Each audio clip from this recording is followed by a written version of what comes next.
జగన్నాథ స్వామి మహారాజ్కి అలాగే బాలేశ్వరి గురుమాతకి ప్రణామం అర్పించుకుంటూ మరి ధ్యానం గురించి ఇంతగారు ఇంతకుముందుకు మా మేడం గారు చెప్పారు. ధ్యానం అంటే మా శంకరయ్య సార్ గారు చెప్పేది చాన్నాళ్ళ నుంచి చెప్తున్నాడు. ఆ ధ్యానం గురించి కొంచెం తెలియక మేము చాలా రోజుల నుంచి నెగ్లెక్ట్ చేసినాము. ఈ మధ్యనే ధ్యానం గురించి తెలుసుకోవడానికి ప్రయత్నం చేశాను. నేను 6 నెలలు అవుతున్నది. చాలా అద్భుతంగా ఉంది ధ్యానం.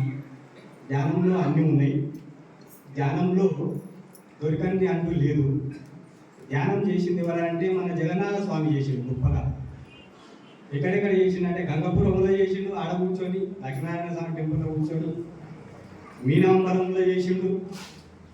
మీనాంబరంలో ధ్యానం చేసిండు. 41 రోజులు కూర్చొని ధ్యానం చేసిండు. రాత్రి పగలు ధ్యానం. గోవిందరాజు పైన కూడా చేసిండు మన అన్నట్టు.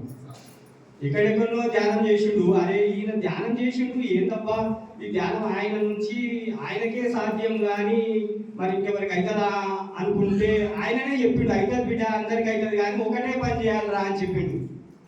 ఏంటంటే నువ్వు శాకాహారివిగా మాంసాహారం బంద్ చేయి, అప్పుడైతే నీకు ధ్యానం అవుతుంది, నాతో పాటు నువ్వు చేయగలుగుతావు బిడ్డ అని చెప్పిండు. మరి శాకాహారం అయినా ఈ రోజు నుంచి కావాలి. ఎందుకంత ఆలోచన చేస్తున్నాము? మాంసం తినమని నేను కూడా తిన్నా, మంచిగా తిన్నా.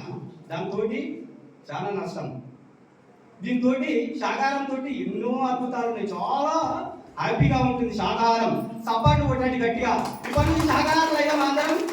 మాస్టర్ చెప్పండి, ఒక్కరన్నా ఆలోచన చేయండి. శాకాహారంతో చాలా లాభాలు ఉన్నాయి, మాంసాహారంతో ఎన్నో నష్టాలు. అబ్బో జై ధ్యాన జగత్కి, ధ్యాన జగత్కి, శాకాహార జగత్కి, పిరమిడ్ జగత్కి, బ్రహ్మ ఋషి పితామహ పత్రిజీకి. ఒక చిన్న పాట ఏం లేదు, హ్యాపీగా ఉంటుంది. అందరూ అనాలి, కూర్చోవాలి కూర్చోవాలి కూర్చోవాలి అనండి మేడం. పాట చిన్న పాట.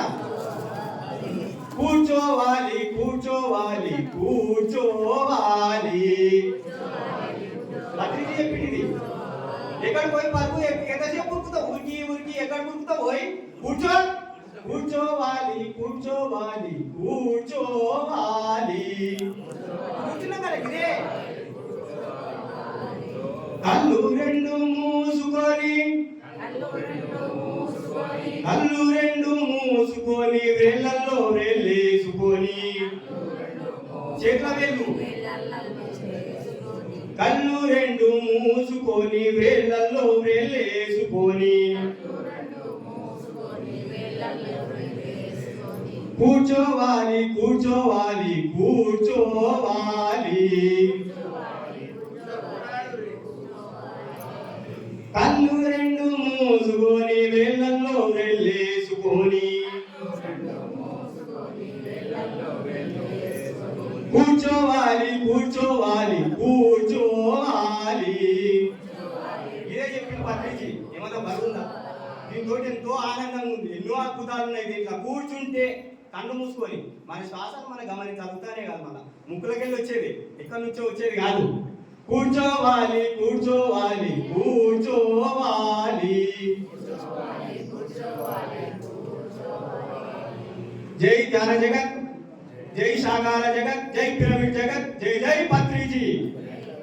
గట్టిగా ఒకసారి చెప్పండి.